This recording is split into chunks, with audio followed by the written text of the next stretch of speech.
हमारे चैनल में आपका स्वागत है। इस वीडियो के माध्यम से हम आपको मुंशी प्रेमचंद जी की जीवन की कहानी बताएंगे। प्रेमचंद का जन्म 31 जुलाई 1880 को वाराणसी जिले उत्तर प्रदेश के लम्ही गांव में एक कायस्थ परिवार में हुआ था।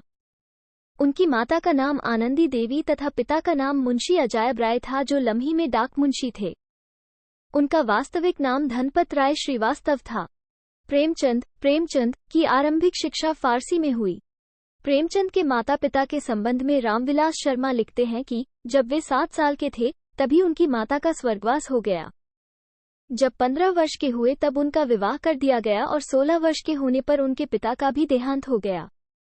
मुंशी प्रेमचंद अपने शादी के फैसले पर पिता के बारे में लिखते हैं कि पिताजी ने जीवन के अंतिम वर्षों में एक ठोकर खाई और स्वर्ण तो गिरे ही, साथ में मुझे भी डुबो दिया और मेरी शादी बिना सोचे समझे करा दिया। इस बात की पुष्टि रामविलास शर्मा के इस कथन से होती है कि सौतेली माँ का व्यवहार, बचपन में शादी, पंडित पुरोहित का कर्मकांड, किसानों और क्लर्कों का दुखी जीवन, ये सब प्रेमचंद ने 16 साल की उम्र में ही देख लिया था। इसीलिए उनके ये अनुभव एक जबरदस्त सच्चाई लिए हुए उनके कथा साहित्य में झलक उठे थे। उनकी बचपन से ही पढ़ने में बहुत रुचि थी। 13 वर्ष की उम्र में ही उन्होंने तिलिस्म होशरुबा पढ़ लिया और उन्होंने उर्दू के मशहूर रचनाकार रतननाथ, शहरसार, मिर्जा हादी रुस्वा और मौलाना शरर के उपन्यासों से परिचय प्राप्त कर लिया। उनका पहला विवाह 15 साल की उम्र में हुआ। 1906 में उनका दूसरा विवाह शिवरानी देवी से हुआ, जो बाल विधवा थीं।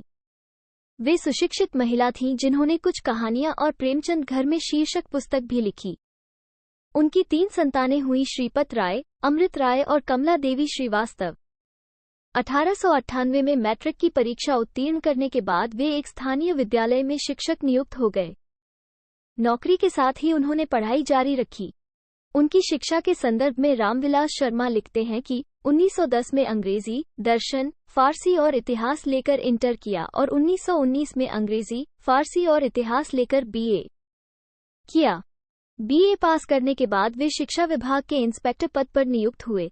1921 में असहयोग आंदोलन के दौरान महात्मा गांधी के सरकारी नौकरी छोड़ने के आह्वान पर स्कूल इंस्पेक्टर पद से 23 जून को त्यागपत्र दे दिया।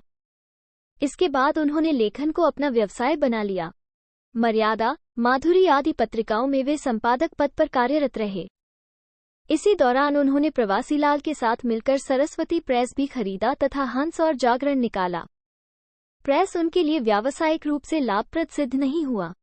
1933 में अपने ऋण को पटाने के लिए उन्होंने मोहनलाल भवनानी के सिनेटोन कंपनी में कहानी लेखक के रूप में काम करने का प्रस्ताव स्वीकार कर लिया। फिल्म नगरी प्रेमचंद को रास नहीं आई। वे 1 वर्ष का अनुबंध भी पूरा नहीं कर सके और 2 महीने का वेतन छोड़कर बनारस लौट आए। उनका स्वास्थ्य निरंतर बिगड़ता गया। लंबी बीमारी के बाद 8 अक्टूबर 1936 को उनका निधन हो गया।